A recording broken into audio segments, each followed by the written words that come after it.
सहनौ भुनक्तु सह वीर्यं करवावहै तेजस्विनावधीतमस्तु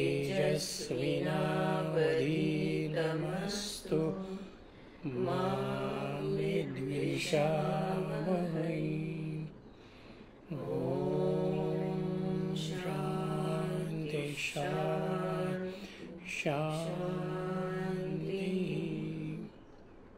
हरि ओम श्री गुरुभ्यो नमः।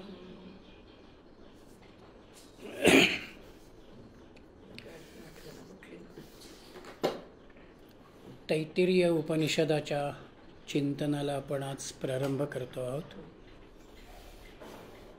कृष्ण यजुर्वेदाच्या अंतर्गत तैत्तिरीय अरण्यक या भागामध्ये या उपनिषदाचा विषय आलेला आहे। या संदर्भामध्ये दोन विचारप्रवाह आहेत। एक विचारप्रवाह असा आहे की वैशंपायन ऋषी आपला पट्टशिष्य असलेल्या याज्ञवल्क्यावरती एका प्रसंगामध्ये खूप रागावले आणि त्या रागाच्या भरामध्ये त्यांनी याज्ञवल्क्यांना आज्ञा केली की आत्तापर्यंत मी जे काही ज्ञान तुला शिकवलेलं आहे ते सगळं ज्ञान तू मला परत कर। त्यावेळेला याज्ञवल्क्यांनी ते सगळं ज्ञान, जसं काही वेळेला आपल्याला ओकारी होते आणि आतलं सगळं बाहेर पडतं, तशी ओकारी याज्ञवल्क्यांनी केली आणि ते सगळं ज्ञान त्यांनी गुरूंच्या समोर टाकलं। त्यावेळेला वैशंपायन ऋषींनी बाकीच्या शिष्यांना असं म्हटलं की आता तुम्ही तितिर पक्षाचं रूप घ्या आणि ही सगळी ओकारी तुम्ही ग्रहण करा। म्हणून तितिर पक्षी याचा अर्थ कबूतर। म्हणून शिष्यांनी त्या पद्धतीनं ते याज्ञवल्क्यांकडचं ज्ञान आत्मसात केलं, म्हणून याला तैत्तिरीय उपनिषद असं नाव त्या ठिकाणी आलं। दुसरा प्रवाह याच्यामधला असा आहे की गुरूंनी दिलेल्या ज्ञानामध्ये स्वतःच्या चिंतनाचा भाव याज्ञवल्क्यांनी घालून त्या ज्ञानाला अधिक समृद्ध केलं आणि नंतर त्या शिष्यांना, बाकीच्या शिष्यांना ते असं म्हणाले की तुम्ही आता हे ज्ञान माझ्याकडलं ग्रहण करा। आणि म्हणून ते त्यांनी जे ग्रहण केलं, कबूतर जसा एक एक दाणा वेचत जातो तशा पद्धतीनं शिष्यांनी ते सगळं ज्ञान ग्रहण केलं। अशा रीतीचा विचार याच्यामध्ये प्राधान्यानं आहे। म्हणजे एक भाव असा आहे की याज्ञवल्क्यांच्या ठिकाणी अत्यंत प्रज्ञावानपणा ज्याला म्हणावा तो होता। त्यामुळे गुरूंनी दिलेल्या ज्ञानाला त्यांनी समृद्धही केलं आणि इतरांपर्यंत पोचवणारा भाग, इतरांना देणारा भाग हाही त्यांनी त्या ठिकाणी घेतलेला आहे। म्हणून एक प्रकारानं आपण सामान्य बुद्धीच्या अनुषंगानं जीवनाकडे बघतो, पण उपनिषदाच्या अभ्यासामध्ये ऋषींना इथे हे सुचवायचं आहे की जसे आम्ही बुद्धिमान आहोत तसेच आमच्यामध्ये दक्षता, सावधानताही असायला हवी आणि उद्योगीपणा म्हणजे ज्ञानाला समृद्ध करणारा भावही असावा। म्हणून कुठलाही अभ्यास एका बुद्धीच्या अंगानं आपण आकलन करावा, सावधानतेनं त्याच्यावरचं चिंतन करावं आणि त्या ज्ञानाचा विस्तार करावा ही भूमिका उपनिषदाच्या चिंतनामध्ये प्राधान्यानं येते. इथे 3 भाग आहेत. एक शिक्षावल्ली म्हटलेला आहे एका भागाला, दुसऱ्या भागाला उपासनेचा भाग त्यांनी म्हटलेला आहे, आणि तिसऱ्यामध्ये त्यांनी ब्रह्मानंदाचा विचार केलेला आहे. भृगुवल्ली, शिक्षावल्ली, त्यानंतर ब्रह्मानंदवल्ली आणि भृगुवल्ली. शिक्षावल्लीमध्ये भाषेच्याही अंगानं त्यांनी विचार केलेला आहे आणि उपासनेच्या अंगानंही विचार केलेला आहे. उपनिषद काळामध्ये मूर्तीपूजेचा विचार फारसा प्रगत नव्हता, पण सृष्टीमध्ये दिसणाऱ्या, अनुभवाला येणाऱ्या ज्या देवता आहेत त्या देवतांच्या अनुषंगानं उपासना विकसित झालेली आपल्याला दिसेल. आणि उपासनेचं स्वरूप अशासाठी आहे की अध्यात्म ज्ञानाला जर मला प्राप्त करायचं असेल तर तिथे आत्म्याची एकात्मता साधण्यासाठी, मनाला स्थिर करण्यासाठी उपासनेचा विचार, साधनेचा विचार महत्त्वाचा आहे. म्हणून उपासनेची एक व्याख्या अशी आहे, स्थूलतर विषयावर मनाने अध्यारोपित केलेल्या सूक्ष्म कल्पनेवर सजगपणानं चिंतन करण्याची एक सुबुद्ध प्रक्रिया. स्थूलतर विषय माझ्या समोर आहेच, पण मनानं मी त्याच्यावरती एक विचार करत जाणं, त्याला अधिक सूक्ष्म करत जाणं, अधिक समजून घेण्याचा प्रयत्न करत जाणं, आणि त्यामध्ये माझं होणारं जे चिंतन आहे त्याचे वेगवेगळे भाव बघणं जे आहे, ती जी माझी प्रक्रिया, ती उपासना या शब्दाशी निगडीत होते. म्हणून स्थूल, सूक्ष्म आणि अतिसूक्ष्म अशा पद्धतीनं उपासनेचा भाव हा शिक्षावल्लीमध्ये आपल्या समोर आहे. दुसऱ्या अध्यायामध्ये ब्रह्मानंदवल्लीचा विचार आहे. आत्मज्ञानाच्या अनुषंगानं आपले जे पंचकोश आहेत, शरीर मन बुद्धीच्या अनुषंगानं या पंचकोशांशी असणारं जे तादात्म्य आणि त्या तादात्म्यामधून होणारा जो आनंदाचा भाव आहे त्याचा विचार हा ब्रह्मानंदवल्लीमध्ये केलेला आहे. आणि म्हणून तिथे आपल्याला आनंदाचा विचार करत असताना एका मनुष्य आनंदापासून थेट ब्रह्मानंदाच्या अनुभवापर्यंत कसे टप्पे आहेत त्याचा विचार आपल्या समोर येतो. आणि तिसरा अध्याय, ज्याला भृगुवल्ली असं म्हटलेलं आहे, तिथे सत्यस्वरूपाची आम्हाला होणारी अपरोक्षानुभूती, आम्ही त्या सत्यस्वरूपाला, त्या परमात्म तत्वाला जाणावं अशा रीतीचा जो भाव आहे तो भाव त्या ठिकाणी आहे. आणि त्याच्यामध्येच त्यांनी साधकानं कसं वागावं, सामान्य आनंदाला बाजूला करत परमानंदाच्या आनंदापर्यंत, आत्मानंदाच्या आनंदापर्यंत आपण कसं जावं हा विचार तिसऱ्या अध्यायामध्ये भृगुवल्लीत आपल्या समोर आहे. शिक्षावल्लीचा प्रारंभ होताना शांतिपाठ पहिल्यांदा येतो आणि हा शांतिपाठ असा आहे, ओम शन्नो मित्रः शं वरुणः शन्नो भवत्व अर्यमा शन्नो इंद्रो बृहस्पतिः शन्नो विष्णुरुक्रमः नमो ब्रह्मणे नमस्ते वायो त्वमेव प्रत्यक्षं ब्रह्मासि त्वमेव प्रत्यक्षं ब्रह्म वदिष्यामि ऋतं वदिष्यामि सत्यं वदिष्यामि तन्माम् अवतु तद्वक्तारम् अवतु अवतु माम् अवतु वक्तारम्. ओम शांतिः शांतिः शांतिः. ओम न मित्राः शं भवतु, आम्हाला सूर्य शुभ करोत, शुभ होवो. वरुणाः शं भवतु, वरुण आमच्यावरती कृपा करो. आर्यमाः न शं भवतु, आर्यमाची आमच्यावरती कृपा असू दे. इंद्राः बृहस्पती न शमं भवतु. बृहस्पती आमच्यावरती कृपा करू. उरुक्रमः म्हणजे विष्णू, न शमाः त्रिविक्रम विष्णू आम्हाला कल्याणप्रद ठरो. ब्रह्मणे नमः वायोते नमः. ब्रह्माला आणि वायूला माझा नमस्कार आहे. तुम्ही कसे आहात? तत्वम एव प्रत्यक्षम ब्रह्म असी. तू प्रत्यक्ष ब्रह्म आहेस. त्वम एव प्रत्यक्षम ब्रह्म वदिष्यामी. तुलाच केवळ मी प्रत्यक्ष ब्रह्म समजतो. ऋतं वदिष्यामी. तुलाच मी ऋत म्हणेन. सत्यम वदिष्यामी. तुलाच मी सत्य म्हणेन. तम माम अवतु. तो माझे संरक्षण करो. तद्वक्तारम अवतु. वक्त्याचे आचार्यांचे तो रक्षण करो. अवतु माम. माझे रक्षण करो. अवतु वक्तारम. वक्त्याचे रक्षण करो. अवतु माम. माझे रक्षण करो. वक्त्याचे आचार्यांचे रक्षण करो.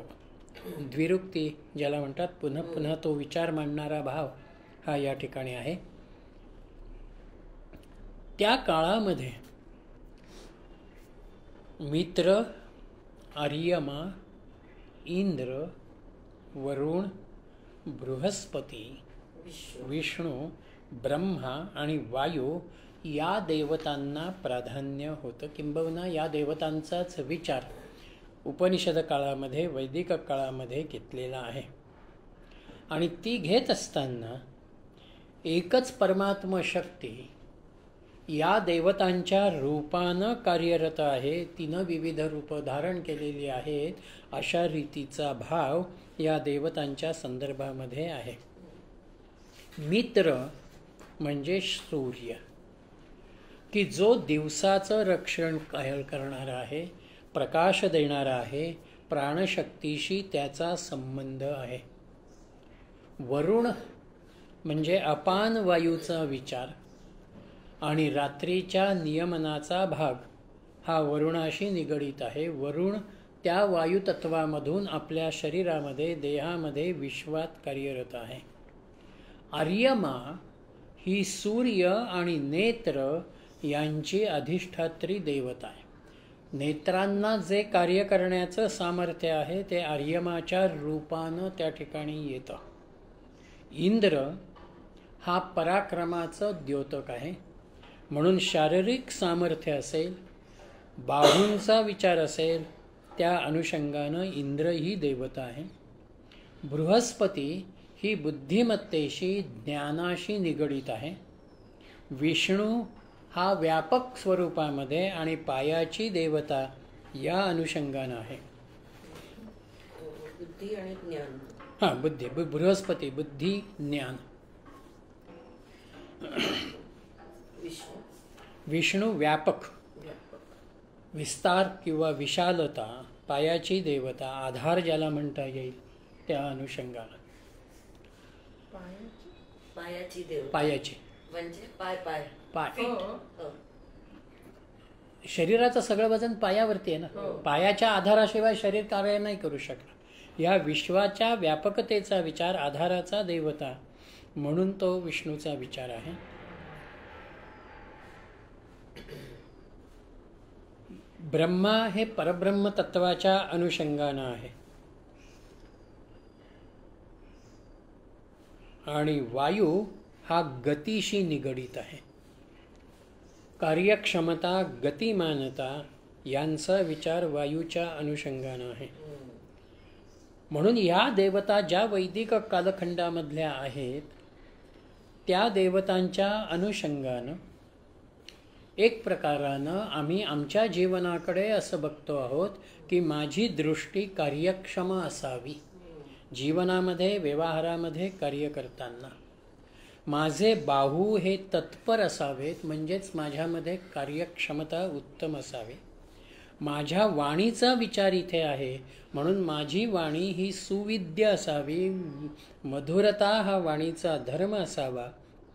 आणि निकोप प्रकृती माझी असावी. अंतकरण शुद्धी, मनाची शुद्धी, मनाची शुद्धी आणि बुद्धीची प्रज्ञा. प्रज्ञा. ज्या वेळेला आम्ही यांच्याकडे लक्ष देतो त्याच वेळेला एक उत्तम व्यक्तिमत्व आमच्यामध्ये आकाराला येतं किंवा ते तयार होतं. म्हणून अहोरात्र जोमानं मला जे कार्य करायचं आहे, मला जे माझ्यातलं सामर्थ्य व्यक्त करायचं आहे, तो भाव या देवतांच्या स्मरणामधून, त्यांच्या प्रार्थनेमधून ऋषींनी या ठिकाणी व्यक्त केला.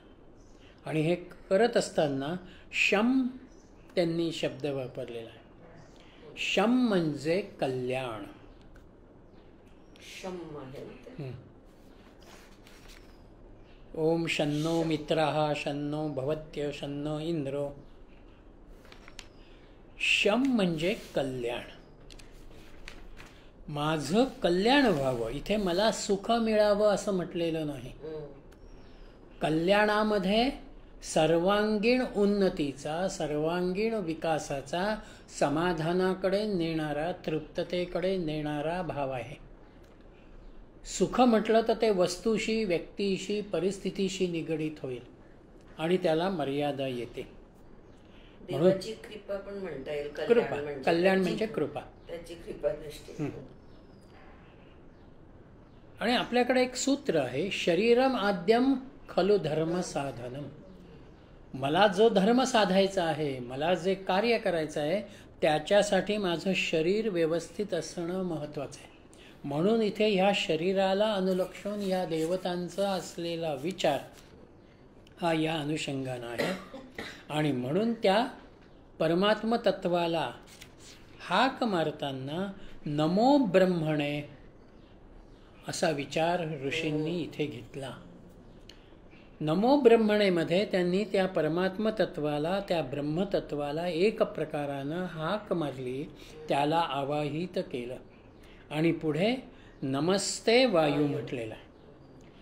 विश्वाचा असलेला पसारा आणि त्यातली असलेली जीवरूपानं माझी अभिव्यक्ती यांचा समन्वय त्या वायूनं, त्या गतीनं साधावा, ही भावना याच्यामध्ये आहे. या दृष्टीनं मी काय करायला हवं आहे, तर तिथे ऋतम आणि सत्यम हे दोन शब्द पुढे आले. शास्त्राचा निश्चयात्मक अर्थ सांगण्याची जी प्रक्रिया, त्याला ऋत म्हटलेलं आहे. निश्चयात्मक अर्थ सांगण्याची प्रक्रिया ते ऋत. म्हणून तिथे कृतीचा भाग आहे आणि कृती धर्म आम्हाला दाखवतो. म्हणून माझा धर्म जो आहे, हा माझा धर्म कसा असायला हवा आहे, सत्यम वदिष्यामी. सत्याशी माझा धर्म निगडीत असायला हवा आहे. सत्याची अनुभूती माझ्या जीवनामध्ये अत्यंत महत्त्वाची आहे. आणि तत्माम अवतु. परमात्म तत्व आम्हा दोघांचं रक्षण करो. गुरुचंही रक्षण करो आणि गुरुचं रक्षण झालं की गुरु शिष्याला सांभाळतील आणि शिष्याचंही रक्षण होईल. आणि त्याचबरोबर गुरु शिष्य हा जसा भाव आहे तसाच वक्तारम हा शब्द वापरत सांगणारा आणि कार्य करणारा, ऐकणारा, श्रवण करणारा, या अनुषंगानं वक्ता आणि श्रोता ही भूमिका त्या ठिकाणी आहे. हा शांतीपाठाचा विचार आहे. पुढे नेहमीप्रमाणेच तीनदा ओम शांतीचा विचार येतो की जिथे आम्ही त्रिविध तापातून शांत व्हावं, ही भूमिका त्याच्यामध्ये आहे. पुढला अनुवाक तिथे येतो शिक्षावल्लीच्या अनुषंगानं. ओम शिक्षां व्याख्यासामः वर्णाः स्वराः मात्रा बलं सामसंतानः इत्युक्तः शिक्षाध्यायाः.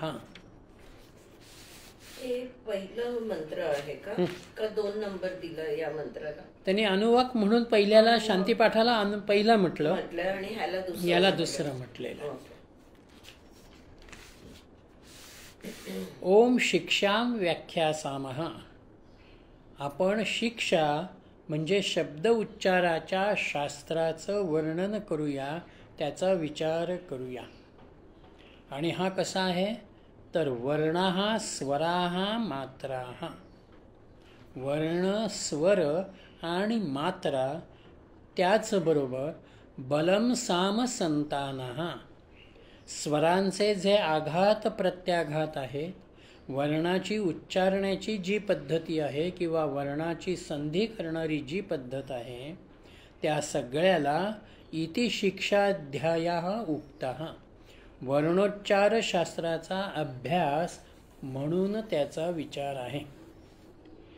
वेदांचं अध्ययन ज्या वेळेला आरंभ होतो त्यावेळेला त्या वेदांच्या ऋचांचे उच्चार करताना तिथे शुद्ध आणि स्वच्छ उच्चार असणं महत्त्वाचं आहे. आणि ते शिष्याला लक्षामध्ये यावे यासाठी त्याला शास्त्राचा भाषेचा जो विचार आहे, वर्णाचा जो विचार आहे, तो त्या ठिकाणी ऋषींनी समजावून दिलेला आहे. म्हणून आपण जे बोलतो, शब्दांचे उच्चार करतो, त्याच्यामध्ये सुरुवातीला वर्ण आहेत, म्हणजेच अक्षर आहेत. त्या अक्षरांच्या मध्ये स्वरांचा भाव आहे. म्हणून जोड अक्षर किंवा शब्दांचे उच्चार करताना आवाज वाढणं किंवा कमी होणं, त्याच्यानंतर मात्रा म्हणजे परिमाण, कशा रीतीनं बोलावं, किती प्रमाणामध्ये बोलावं. त्यानंतर बलाचा विचार म्हणजे उच्चाराच्या अनुषंगानं येणारे भाव. आणि साम म्हणजे अक्षरांच्या उच्चाराचा सारखेपणा. आणि संतान म्हणजे शब्दाचं सातत्य, सतत एका पाठोपाठ हे एक बोललं जाणं. हे 6 घटक अभ्यासाच्या वर्णोच्चार शास्त्राच्या अनुषंगानं आपल्याकडे आहेत. आता यातला वर्ण जो आहे त्या वर्णाचाही विचार म्हणजे कंठ, तालव्य, दंतव्य आणि ओष्ठव या स्वरूपामध्ये आहेत. काही शब्द कंठाच्या अनुषंगानं उच्चारले जातात, काही शब्दांमध्ये तालाचा विचार आहे, टाळूचा स्पर्श आहे, दातांचा स्पर्श आहे आणि ओठांचा स्पर्श आहे. जे आपण नेहमी बोलतो त्याचंच त्यांनी इथे घेतलेलं आहे. स्वरामध्ये आघातांचा आणि ध्वनीचा विचार केलेला आहे. उदात्त, अनुदात्त, उच्च, मध्यम आणि सामान्य स्वरूपामधला किंवा ऱ्हस्व दीर्घचा भाव जो आपण म्हणतो तो, अशा रीतीचं हे सगळं भाषेच्या अनुषंगानं या दुसऱ्या मंत्रामध्ये त्यांनी आपल्या समोर ठेवलेलं आहे. त्यानंतर ते ह्या विश्वाच्या भूमिकेकडे, लोकाकडे वळलेले आहेत. म्हणून आधी लोकाचं स्वरूप काय आहे ते त्यांनी तिसऱ्या अनुवाकामध्ये, मंत्रामध्ये आपल्या समोर ठेवलेलं आहे. सहनौ यशाः सहनौ ब्रह्मवर्चसं अथातः संहिताया उपनिषदं व्याख्यासामः पंचस्वधिकरणेषु अधिलोकम अधि ज्योतिषम अधिविद्यम अधि प्रजम अध्यात्मम ता महासंहिता इत्याचक्षते. सहनौ यशाः. आपल्या दोघांना बरोबरीनं यश मिळू दे. सहनौ ब्रह्म वर्चसम. दोघांचेही ब्रह्मतेज वाढीला लागू. अथ अताः म्हणून यापुढे अधिलोकम विश्वाला अनुलक्षून, अधिज्योतिषम म्हणजे तेजस्वी असलेल्या सूर्यचंद्रादींच्या अनुषंगानं, अधिविद्यम म्हणजे विद्येला अनुलक्षून, अधिप्रजम म्हणजे संतती आणि वंशाला अनुलक्षून, अध्यात्मम म्हणजे देहाला अनुलक्षून, पंचसु अधिकरणेषु 5 ठिकाणी संहिता या संधीचे उपनिषदम व्याख्यासामः. उपनिषद आम्ही सांगू. ता महासंहिता इति आचक्षते. त्यांना महासंहिता असं म्हणत आहेत. म्हणजेच एक प्रकारानं दोघांमधला असलेला जो भाव आहे अभ्यासाचा, तो या ठिकाणी आपल्या समोर येतो. मला काय जाणून घ्यायचं आहे? मला अविनाशी सत्यतत्व म्हणा, ब्रह्मतत्व म्हणा, हे मला जाणून घ्यायचं आहे. आणि ते जाणून घेत असताना त्याच्यासाठी साह्यभूत जर कोणी होत असेल तर ते मन आणि बुद्धी साह्यभूत होतात. म्हणून ह्या मनबुद्धीला मला अधिक संवेदनशील, अधिक सक्षम करायचं आहे. आणि ते सक्षम करत असताना तिथे प्रार्थनेचा भाग येतो, तिथे उपासनेचा भाग येतो. म्हणून उपासनेच्या अनुषंगानं, प्रार्थनेच्या अनुषंगानं एक प्रकारानं अखंड विचार प्रवाहाच्या द्वारा आपण आपलं मनोबल योग्य रीतीनं निश्चित केलेल्या चिंतन मार्गानं आपल्या निर्धारित साध्याकडे जे मार्गस्थ होतो, तो भाव त्या उपासनेतून साध्य होतो. आम्ही ओंकाराचं सतत उच्चारण करत राहिल्यानंतर त्या ओंकारापर्यंत जाणारा, त्याला अनुभवाला येणारा जो भाव आहे, तो भाव आम्हाला साध्य होतो. तुम्हाला लिहून घ्यायचं आहे का हे अखंड विचारांचं? नाही ना? अखंड विचार प्रवाहाच्या द्वारा संपूर्ण मनोबल योग्य रीतीनं निश्चित केलेल्या चिंतन मार्गाने पूर्वनिर्धारित साध्याकडे मार्गस्थ करण्याची उपासना ही एक पद्धत आहे. म्हणजे उपासना मी जी करतो, आपण कुणीही आपल्या पद्धतीनं जी काही उपासना करतो, ती केवळ एक देवदेव करणं किंवा काहीतरी मला म्हणायचं आहे म्हणून मी म्हणतो असं नाही. तर त्या सततच्या एखाद्या स्तोत्र पठणानं असेल, एखाद्या नामाच्या उच्चारणानं असेल, आपण आपल्या मनोबलाला अशा रीतीनं डेव्हलप करतो, अशा रीतीनं सशक्त करतो की त्या आनंदाशी निगडीत असलेल्या स्वरूपापर्यंत मला जाता येतं, मी तिथे मार्गस्थ होतो. आनंदाचं ठिकाण कुठलं आहे? तर ते ब्रह्माचं ठिकाण आहे. म्हणून हे ब्रह्म कसं आहे? तर ते सर्वज्ञ आहे, सर्वशक्तिमान आहे, अनंत आहे, निर्गुण आहे, निराकार आहे, निरुपाधिक आहे. म्हणून त्याच्या अनुषंगानं एकदम मला त्या निर्गुण निराकाराचा भाव साध्य होणार नाही. म्हणून मधला टप्पा जो आहे तो मी सगुणाचा आधार घेतो. आणि म्हणून ओंकाराची प्रतिमा माझ्या समोर असते आणि त्या प्रतिमेवरती एकाग्र होत होत मी व्यापक निर्गुण निराकार ओंकाराशी निगडीत होत जातो. म्हणून कुठल्याही उपासनेमध्ये, पूर्वाभ्यासामध्ये आपल्यासमोर काहीतरी एक मूर्ती असते, एक प्रतिमा असते, एक प्रतीक असतं आणि त्याच्यावरती एकाग्र होत आपण हळूहळू अंतरंगामध्ये, ध्यानामध्ये स्थिर होतो. म्हणून हा जो पूर्वाभ्यास आहे, हा पूर्वाभ्यास सगुणाच्या स्वरूपामध्ये आहे. आणि सगुणामध्ये आपल्याकडल्या शास्त्रानं म्हणा, संस्कृतीनं म्हणा, एक प्रकारचं स्वातंत्र्य आम्हाला दिलेलं आहे. एकाच प्रतीकावरती तुम्ही एकाग्र व्हा असं कुठेही म्हटलेलं नाही. मला जिथे आनंद निर्माण होतो आहे, ज्याच्या जवळ गेल्यानं मला आनंद वाटतो आहे, असं कोणतंही सगुणाचं रूप, प्रतीक मी माझ्या उपासनेच्या अनुषंगानं घ्यावं. आणि उपासनेचा दुसरा एक भाग असा आहे की एकदा उपासनेच्या साठी स्वतःला आपण तयार करायला लागलो की आपण त्याच एका चौकटीमध्ये, त्याच एका सर्कलमध्ये राहतो. खुंटाला गाय बांधलेली आहे, स्वाभाविकपणानं तिची दोरी जेवढी लांब असेल तेवढ्याच ह्याच्यामध्ये ती फिरत राहते. तसं उपासनेमधून आम्ही आमच्या मनाला अशा रीतीनं नियंत्रित करतो की तो फारसा बाहेर जाणार नाही आणि त्या उपासनेमधल्या तत्वाशी तो स्वतः कुठेतरी जोडला जाईल. म्हणून उपासना ही आपल्यामध्ये एक प्रकारचा प्रेमाचा भाव निर्माण करते, भक्तीचा भाव ती त्या ठिकाणी निर्माण करते. आणि म्हणून इथे त्यांनी पंचस्विध करणेषु ज्ञानाचे त्यांनी 5 विभाग लक्षामध्ये घेतले. पहिल्यांदा त्यांनी अधिलोक म्हटलं, म्हणजे जगाच्या अनुषंगानं येणारा विचार, माझ्या दृश्य विश्व समोर असलेल्या दृश्य विश्वाला अनुलक्षून असलेला विचार, युनिवर्स.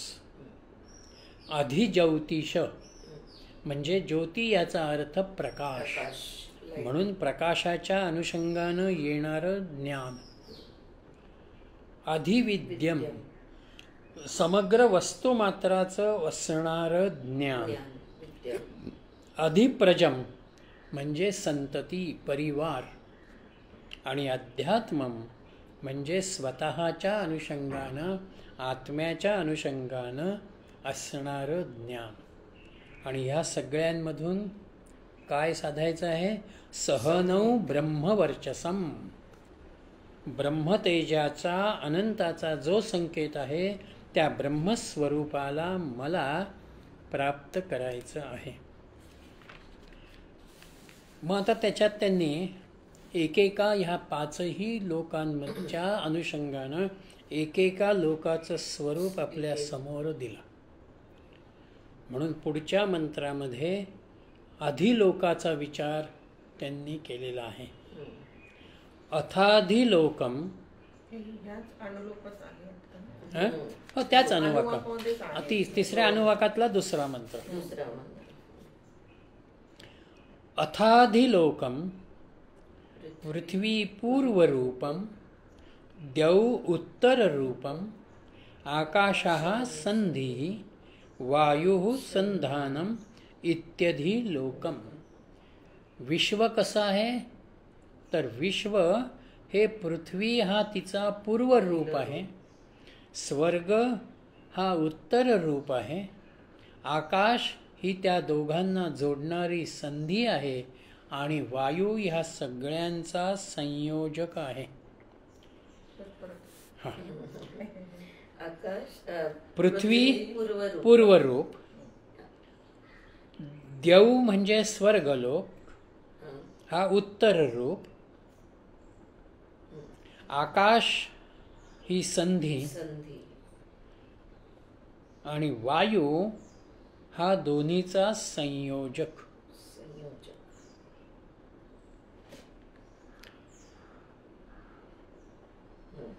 म्हणजे पृथ्वी एक टोक झालं, द्युलोक स्वर्गलोक हा दुसरा भाग झाला आणि यांना जोडणारा जर कोणी असेल तर तो आकाश आहे, आकाशतत्व आहे. आणि हे आकाशतत्व पोकळीशी निगडीत, म्हणून तिथे वायूचा विचार आला. म्हणजेच आपल्यामध्ये असलेलं स्थूल शरीर जे आहे ते आपल्यामधलं पूर्वरूप आहे. आणि या स्थूल शरीरालाच अनुलक्षण परेच्या पलीकडे घेणारा जो अनुभव आहे, उन्मनी अवस्थेमध्ये येणारा जो अनुभव आहे तो उत्तर रूपाचा भाव आहे.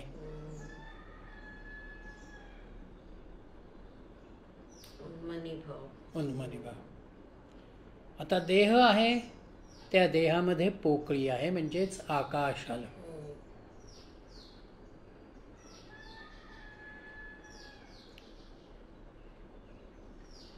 आणि या देहाला आणि माझ्यामधल्या असलेल्या आत्मस्वरूपाला जर कोणी जोडत असेल तर तो वायू आहे, प्राणवायू, शुद्ध वायुरूप अवस्था.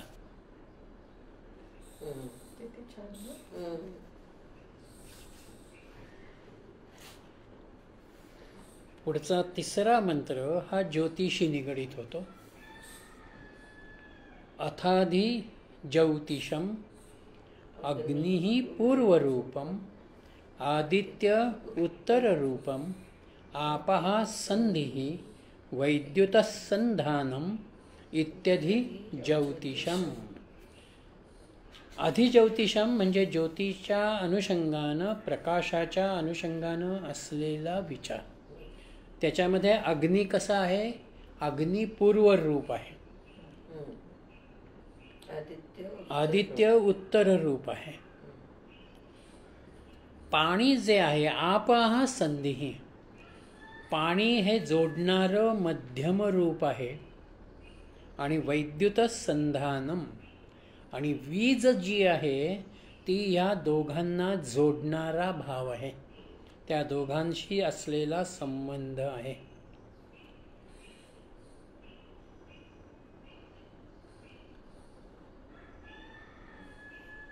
आता प्रकाश जो आहे हा प्रकाश आपल्याला दोन अंगाने अनुभवता येतो.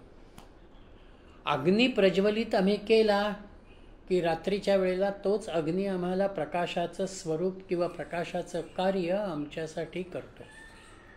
म्हणून हातामध्ये कंदील घेणं, हातामध्ये दिवटी घेणं आणि त्या प्रकाशामध्ये पुढे जाणं हे अग्नीचं कार्य आहे. म्हणून अग्नी पूर्व रूपामध्ये एका भागामध्ये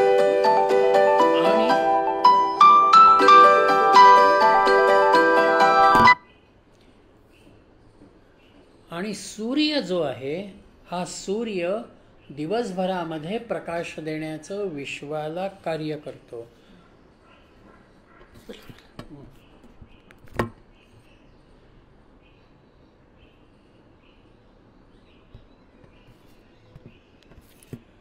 म्हणून तो दुसरं रूप झालं. आता अग्नी असू दे किंवा सूर्य असू दे, यांना एक शक्ती देणारं जे कार्य आहे, शक्तीचं स्वरूप येणारं जे कार्य आहे ते पाण्याच्या अनुषंगानं येतं. म्हणून त्या पाण्याचं उष्णतेशी जेव्हा संपर्क येतो तेव्हा ते बाष्पामध्ये रूपांतरित होतं. वाफेमध्ये त्याचं रूपांतर होतं. मी तेच विचार करत होते, एका बाजूला अग्नी, सूर्य आणि जल कसं त्यांना जोडतं. तर त्या जलाला उष्णता मिळाल्याबरोबर तिथे त्याचं वाफेमध्ये रूपांतर होतं आणि ती वाफ मेघांच्या अनुषंगानं पुन्हा पृथ्वीला, भूमीला प्राप्त होते. आणि दुसरा एक भाग म्हणजेच विद्युत शक्ती. विजेचा विचार जो आहे, विद्युत शक्तीचा जो विचार आहे, तोही त्याच अनुषंगानं अग्नितत्वामधून सूर्याच्या प्रकाशाच्या अनुषंगानं आमच्यामध्ये येतो. अग्नी आणि सूर्य म्हटले तर हे समान घटक उष्णतेच्या अनुषंगानं आहे. वाफेचा जो सांधा आहे तीच वाफ विजेमध्ये परिवर्तित होते. म्हणून आपण ते पवनचक्कीचा प्रकार जो काही आहे किंवा पाण्याच्याच अनुषंगानं विजेच्या निर्मितीचा जो विचार आपल्याकडे विज्ञानानं आज केलेला आहे, ती भूमिका ऋषींनी या ठिकाणी आपल्या समोर ठेवलेली आहे. अग्नीचा आणि पाण्याच्या संबंधाच्या अनुषंगानं विद्युल्लतेचा भाग हा त्या ठिकाणी आहे. आणि म्हणून वातावरणामध्ये जेवढं बाष्प तयार होत जातं आपोआप तिथे विजेचाही भाव व्यक्त होत जातो. ज्याला इलेक्ट्रोमॅग्नेटिक वेव्ज म्हणतात, तो भाग हा या इथे सूर्याच्या आणि जलाच्या संबंधामधून त्या ठिकाणी येतो. म्हणून सूर्यामध्ये उष्णताही आहे आणि प्रकाशशक्ती आहे. अग्नीतही उष्णता आहे आणि प्रकाशशक्ती आहे. त्यांच्यामधून बाष्पाची निर्मिती होते आणि त्या बाष्पामधूनच विद्युल्लतेचा विद्युत भाव हा आपोआप तयार होतो. म्हणून आकाशामध्ये जी वीज चमकताना आम्हाला दिसते, तो जो प्रकाश क्षणकालाचा का होईना जाणवतो आणि ती वीज जिथे कुठे पडते तिथे संहाराचंही कार्य त्या ठिकाणी घडतं. हा भाग हा त्या अग्नी आणि जलाच्या संबंधामधून येणारा भाग आहे. साखरेचे 2 नमुने आहेत, पण ज्या वेळेला ते दोनही नमुने आम्ही एकत्र करतो तेव्हा एकच साखर राहते. तसंच सूर्याची उष्णता, अग्नीची उष्णता ही ज्या वेळेला एकत्रित होते त्यावेळेला एक प्रकारचा अमर्यादितपणाचा भाव शक्तीच्या अनुषंगानं तिथे तयार होतो. ही भूमिका या ठिकाणी ऋषींची आहे. पुढे त्यांनी विद्येचा विचार केला. त्याच्या आधी सर शरीरामध्ये जर आपण विचार केला तर आपलं शरीराचं सगळं विद्युत लहरीमुळेच कार्य चालतं. उष्णता आहे. आपली नर्वस सिस्टम आणि आपलं ब्रेन हे प्युअर इलेक्ट्रिकल एनर्जीवर चालतं. आणि शरीराच्या आत पण इलेक्ट्रोमॅग्नेटिक आहेच. शरीरात उष्णता पण आहे आणि शरीरात जल पण आहे. त्याच्यामधूनच तो एनर्जी आपल्या शरीरामधली तयार होत जाते. खूप इकडे कनेक्टिव्हिटी मिळते की अग्नी आणि जल हे 2 तत्व शरीरामध्ये बॅलन्स मध्ये चांगले असतील तर बुद्धी चांगली काम करेल, म्हणजे नर्वस सिस्टम ब्रेन चांगलं वर्किंग करेल.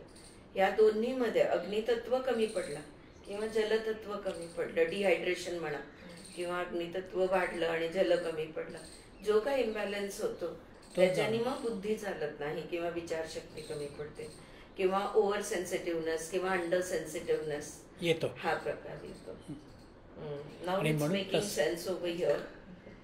या आता अर्थ लागतोय त्याला की अग्नी आणि जलचं विद्युत हा शब्द त्यांनी का वापरला घेतलाय परत. तसं म्हटलं तर अग्नी आणि जल विरोधी वृत्तीतले. हो, जल अग्नीला संपवू शकतो, बरोबर, पण तरी सुद्धा त्याचं कनेक्शन ज्या वेळेला योग्य रीतीनं तयार होतं त्यावेळेला ते कार्यरत होतं. शक्तीशी, ऊर्जेशी कुठेतरी ते क्रिएट होत जातं. आणि ते विद्युतचा आपल्याला रेफरन्स आलेला केनो उपनिषद मध्ये, जिथे ती जे येते म्हणजे ह्यांना इंद्रला दिसते हिमवती, तर एक विद्युत प्रकाशाचाच भाव त्याला अनुभवतो, येऊन जातं. म्हणजे लाइटनिंग मोमेंट आपण म्हणतो ना, ती तिथे जाणवते. आपला पण एनलाइटनमेंटच आहे. सो आपल्या आपल्याला तो अनुभव, आत्मिक अनुभव ज्याला आपण म्हणतो, ध्यानामध्ये तुम्हाला काही वेळेला हा लाईटचा अनुभव येतोच. क्षणभरासाठी का होईना तुम्हाला काहीतरी असं ते जाणवतं की अरे हे प्रकाशमान काहीतरी आहे.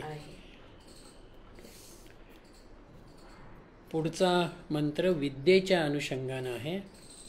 अथाधिविद्यम आचार्याः पूर्वरूपम अन्ते वास्यो उत्तररूपम विद्यासन्धिः प्रवचनं संधानम इत्यधिविद्यम.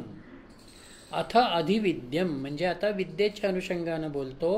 आचार्याः पूर्वरूपम, आचार्य गुरु हे पूर्वरूप आहेत. अंतवासी उत्तररूपम, छात्र जो आहे तो उत्तर रूप आहे, विद्यार्थी हा उत्तर रूप आहे. विद्यासंधी ही, विद्या ही त्यांच्यामधली संधी आहे. प्रवचन संधानम, ब्रह्मविद्येचं निरूपण हा संयोजक आहे. इति अधिवैद्यम विद्यम, विद्येच्या अनुषंगानं ही संहिता आहे. म्हणजे शिक्षक, गुरुजन, आचार्य, सद्गुरू हे आमच्यासाठी पूर्वरूप आहे, प्रारंभ आहे. आम्ही त्यांच्याकडून ग्रहण करतो म्हणून आमच्यामध्ये छात्रवृत्ती आहे, विद्यार्थी वृत्ती आहे, ते दुसरं रूप आहे. आणि आचार्यांकडून आम्ही जे ग्रहण करतो ती विद्या आहे, ज्ञान आहे. आणि त्या ज्ञानाला जोडणारं माध्यम कोणतं? वाणी. म्हणून प्रवचन संधानम, निरूपण हा वाणीचा भाग आहे. ती जोडणारी दोघांना साखळी किंवा माध्यम ज्याला म्हणतात ती भावना आहे. म्हणून आचार्यांचं व्याख्यान, आचार्यांचं सांगणं हे स्वानुभवाशी निगडित आहे, ब्रह्मतत्वाशी निगडित आहे. म्हणून त्यांनी ब्रह्मविद्येचं निरूपण हा शब्द या ठिकाणी विचारामध्ये घेतलेला आहे. आणि शिष्य जो आहे हा शिष्य मुमुक्षु वृत्तीवरती आहे, जाणून घेण्याच्या भूमिकेवरती आहे. आणि पुढचा लोक प्रजेशी निगडित होतो. अथाधि प्रजम माता पूर्वरूपम पिता उत्तररूपम प्रजा संधि प्रजनं संधानम इत्यादी प्रजम. आता प्रजेच्या अनुषंगानं मी सांगतो. माता हे पूर्वरूप, पिता हे उत्तररूप. त्या दोघांमधून निर्माण होणारी जी संधी आहे, प्रजा आहे, ती म्हणजे आपली संतती. आणि प्रजनन संधानम, प्रजोत्पादन, कुलविस्तार हे संयोजन आहे.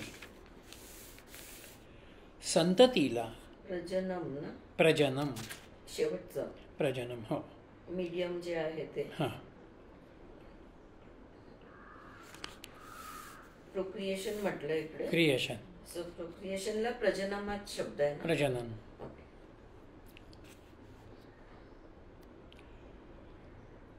संतती निर्माण होण्यासाठी माते आणि पिता दोघांची आवश्यकता आहे. त्याच वेळेला संतती येईल आणि ही संतती म्हणजे एक प्रकारानं आपला कुलविस्तार आहे, प्रजाविस्तार आहे.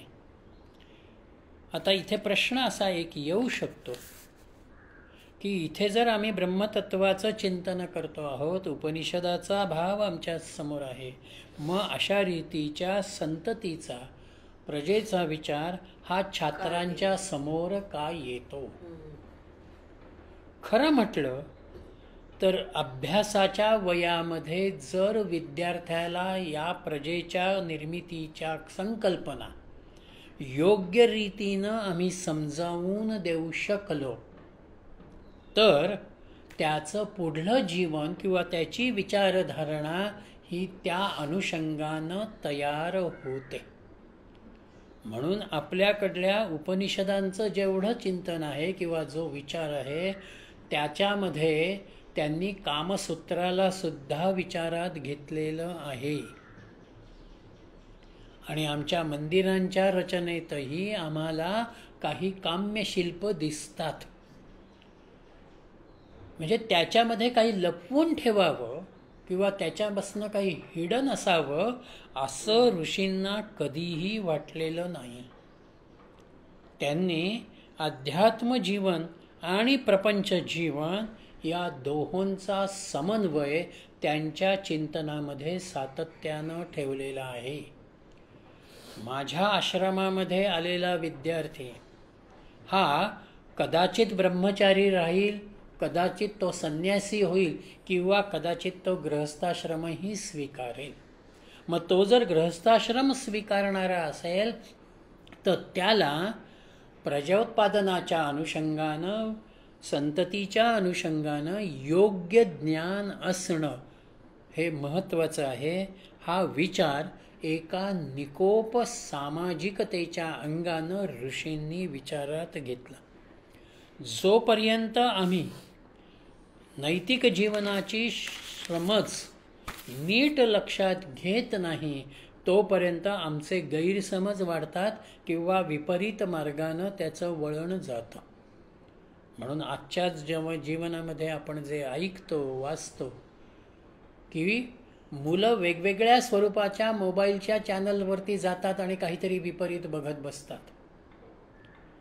तिथे त्यांची जिज्ञासा जी आहे ती त्या एका योग्य वेळेमध्ये जर आम्ही पूर्ण करू शकलो, त्यांना ते समजावून दिलं तर अशा रीतीच्या विपरीततेकडे ते जाणार नाहीत. हा भाव तिथे आहे. आणि शंकराचार्यांच्या कालखंडापर्यंत समाज जीवनामध्ये संन्यासाश्रमाला जास्त प्राधान्य होतं. म्हणून एक प्रकारची विरक्त वृत्ती, एक प्रकारचा निवृत्त भाग हा त्या विचारधारेमध्ये होता. हे शंकराचार्यांच्या भाष्यामध्ये आहे की ह्या मंत्राचं निवृत्ती किंवा असा भाव असं काही दिलेलं आहे? बघावं लागेल. कारण नाही ह्याच्यात काहीच नाही लिहिलंय, पण मला विचार येतो की हे भौतिकतेचं झालं आणि उपनिषद आत्मदर्शनाला धरूनच आहे, सोडणार नाही ते. मग इथे जर ऋषी असं म्हणतात, मग त्यांना एक प्रकारे आई म्हणजे प्रकृती, पिता म्हणजे पुरुष, किंवा त्यांची संधी म्हटल्यावर समाधीची अवस्था, जेव्हा ह्या दोन्हीचं बॅलन्सिंग होतं तेव्हा समाधी अवस्था, आणि त्याच्यातनं आत्मदर्शन, हा दृष्टिकोन वाचण्यात कुठे किंवा येऊ शकतो, हा एक विचार येऊ शकतो. कारण भौतिकतेच्या अंगाने उपनिषद फारसा तसा विचार करत नाही. जरी फिजिकल म्हणजे पंचकोश म्हणा किंवा पंचप्राण म्हणा, हे जरी कन्सिडरेशन मध्ये घेतले तरी सुद्धा संसारी जे दैनंदिन क्रियाकार्य आहे नाही ते घेणार नाहीत, ते बरोबर आहे. परंतु त्याचबरोबर चिन्मयानंदांनी थोडासा हा दृष्टिकोन घेतलेला आहे की आम्ही जर सेक्स एज्युकेशनचं योग्य ज्ञान मुलांना देऊ शकलो तर त्यांची दृष्टी ही जास्त निकोप राहील आणि ते विपरीततेकडे जाणार नाहीत. हा दृष्टिकोन चिन्मयानंदांचा आहे. पण उपनिषदाच्या चिंतनामध्ये प्रकृती पुरुषाच्या अनुषंगानंही जीवनाकडे बघणारी जी भूमिका आहे किंवा ह्या विश्वाच्या विस्ताराचं स्वरूप काय आहे, या एका संकल्पनेपुरता हा विचार याला अनुलक्षून आपल्याला प्रजेच्या संदर्भामध्ये घेता येईल. कारण सगुण आणि निर्गुण हे दोन्ही आपण घेतो ना, त्याच्यातनं मग आपली अवस्था काय होते. जसं आपण ब्रेनचं इलेक्ट्रिसिटी बघितलं, तसं इकडे आपली अवस्था येते समाधीची अवस्था आहे. दोघांचा सम येतो आणि मग त्याच्यातनं परिणाम काय होऊ शकतो तर आत्मदर्शन हे होऊ शकतं. आणि इथे गुरूंच्या अनुषंगानं हे प्रजेचा विचार येऊ शकतो, ज्ञानाला पुढे विस्तारित करणं. एक्झॅक्टली, तोही एक भाव इथे येऊ शकतो. गुरु हा पिता होतो, शिष्य ही मातेच्या स्वरूपामध्ये ग्रहण करण्याच्या स्वरूपामध्ये, आणि त्यांच्यामधून असलेली ज्ञान परंपरा आत्तापर्यंत जी आलेली आहे ती पुढे नेण्याच्या अनुषंगानं असलेला विस्तार, शिष्यानं नवीन शिष्य तयार करणं, हा भाव या त्याच्यामध्ये तो येतो. आणि 6व्या मंत्रामध्ये अध्यात्माचा आत्मविषयक संहितेचा विचार आहे. अथ अध्यात्मम अधरा हनुः पूर्वरूपम उत्तरा हनु उत्तररूपम वाक्संधिः जिह्वासंधानम इत्यत अध्यात्मम. आता आत्म्याच्या अनुषंगानं मी सांगतो आहे, त्याच्यामध्ये अधरा हनु पूर्वरूपम, खालचा जबडा हनुवटी हे पूर्वरूप आहे. उत्तरा हनुः उत्तररूपम, वरची हनुवटी जबडा हे उत्तररूप आहे. वाक्संधी, या दोघांच्या संबंधातून वाणी तयार होते आणि ही वाणी जिह्वासंधानम, जिभेच्या संयोजनामधून व्यक्त होते, म्हणून तिला आत्मविषयक संहिता इति अध्यात्मम असं म्हटलेलं आहे. इथे स्वतःचा विचार हा ऋषींनी आपल्या समोर ठेवलेला आहे. मी कसं असायला हवं आहे, आणि मी जो व्यक्त होतो तो वाणीच्या अनुषंगानं व्यक्त होतो. म्हणून वाणी जी आहे ही वाणी माझी अधिक चांगली कशी असेल, त्या वाणीला मधुरतेचा स्पर्श कसा असेल, हा भाव या ठिकाणी अध्यात्माच्या अनुषंगानं, आत्मतत्वाच्या अनुषंगानं ऋषींनी मांडलेला आहे. जेवढे आमचे शब्दोच्चार, जेवढं आमचं बोलणं हे योग्य असेल, अचूक असेल, संयमित असेल, तेवढा त्याचा परिणाम अधिक चांगल्या रीतीनं होतो. आणि म्हणून त्याचा समारोप त्यांनी 7व्या मंत्रामध्ये पुढे केलेला आहे.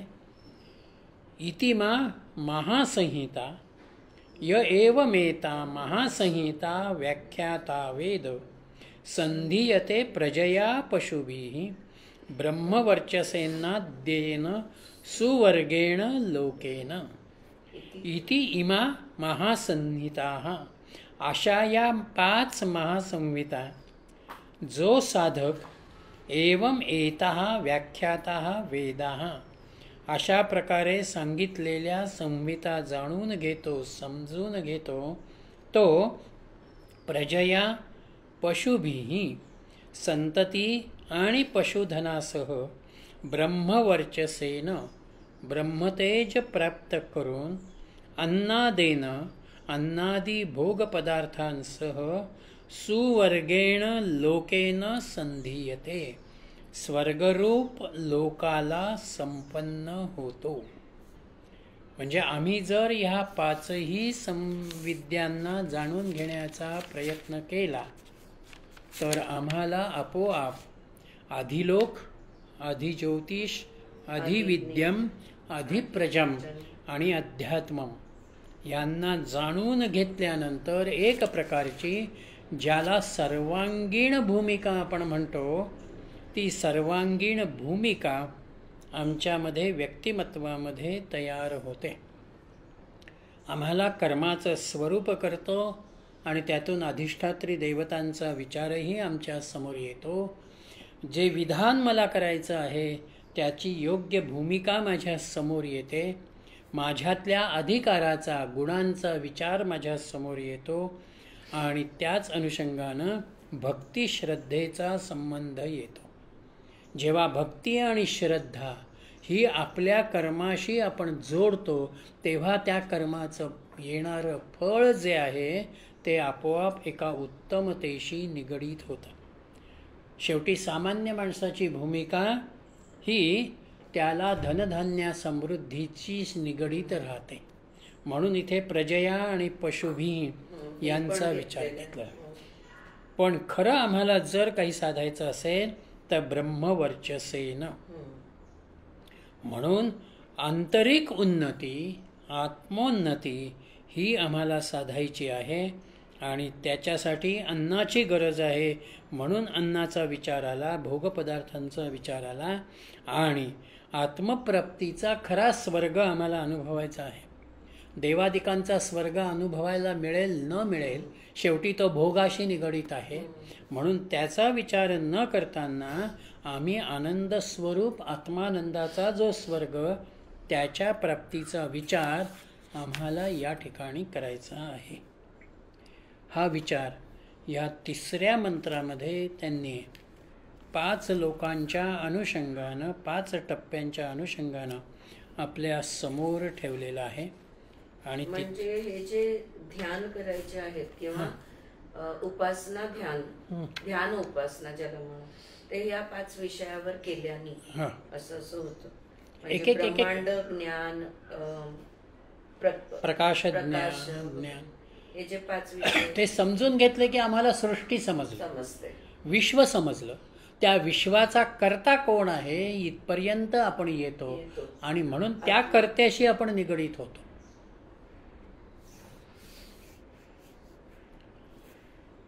कारण त्यांनी पहिलं तर ब्रह्मांड 5 विषय दिलेत ना त्यांनी. लोकम, मग ज्योतिषम, मग विद्या, मग प्रज्ञा, नाही प्रजा, सॉरी प्रजा आणि मग शेवटी आत्माविषयी. आत्मा. पण हा आपला आत्मा आपला. सो अगेन ते सगळं जे झालं ते सगळं आधी लोकविषयी आहे. हा, लोकांपासून सुरुवात केली आणि आत्म्यापर्यंत ते आले. म्हणून आम्ही आत्मा जाणला की लोकही जाणायला जातो.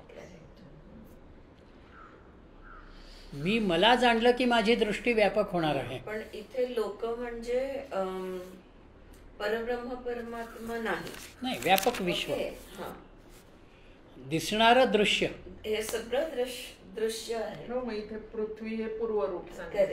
सो पृथ्वी, अग्नी, गुरु, माता आणि खालचा जबडा असं हे वाच. इकडे छान चार्ट दिलाय त्यांनी, तो मी ग्रुपवर शेअर करते. चांगला दिलाय त्यांनी. तर ह्या 5 ऑब्जेक्ट्स ऑफ मेडिटेशन म्हणून सांगितलं. युनिवर्स, लाईट, नॉलेज, प्रजनी आणि सेल्फ आत्मन. ह्याच्यावर म्हणजे आपल्याच आत्म्यावर आपण ध्यान करतो रे. सो त्यालाच त्या ध्यानालाच उपासना म्हटली आहे. ध्यानालाच उपासना, ध्यान उपासना असं. छान, मस्त. किती सूक्ष्म असे पदर एक खेळ होता. शेवटी फिरून ब्रह्मांड म्हणजे काय ते सगळं ब्रह्मांडी जे पिंडी ते वेदांताकडे जाणारच. तुम्हाला असं हळूच बोट धरून ते तिथे नेऊन सोडतात.